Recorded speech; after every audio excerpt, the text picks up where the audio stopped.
I'm Berman. I'm Shabazz. And that means this is Political BS. See what we did there? Okay, so the races for governor and senator. 2 years ago we didn't have anything at the top of the ticket. This year we've got both of them.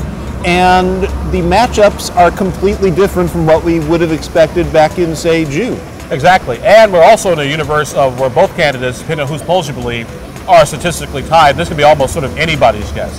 You've got Eric Holcomb, who's just got in the race 6 weeks ago. You've got John Gregg, who's been running for at least, since January. And, we're still trying to figure out exactly what's going to happen and who shows up. How do they go about making that final pitch? How do you make sure that you turn out your vote, especially in a year where the presidential race has added that extra level of unpredictability? I think it's good old-fashioned ground game. It is trench warfare. It is, World War I, the Maginot Line or Maginot Line. Pick the line of your choice. You just got to go door to door, house to house, and get your people to show up. Eric Holcomb is sort of lacking in name recognition. In the other race, the Senate race, there's been so much money spent there. Evan Bayh came in with plenty of name recognition.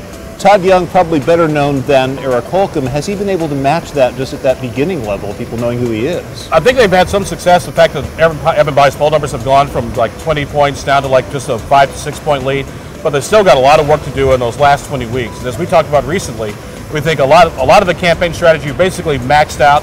Now you got to shift to talk about what you're about as opposed to why the other person is the worst thing, since sliced bread. And this is a race with national implications, right? I mean, the Democrats need to gain 4 seats to get a tie in the Senate. Tim Kaine as vice president could break that in their favor.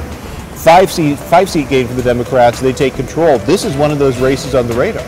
Exactly. That's why so much people have spent so much outside money, here in Indiana, because that's where the votes are. How much ticket splitting is there going to be? Could people zigzag between Trump and then Gregg and then Young, or between Trump and then Holcomb and then Bayh? I've been on the phone with a lot of our, sort of counterparts across the state in Northwest Indiana. They're worried about, the union guys. They'll vote for Trump and not for Clinton, but they'll vote for Gregg and not Eric Holcomb. And in some parts of southern Indiana, it's sort of the reverse. If you're a union guy, you'll vote for Donald Trump, but you may not necessarily vote for John Gregg. So I think we're all over the map, my friend. One way or another, we're going to have a new governor and a new U.S. senator. And a new president.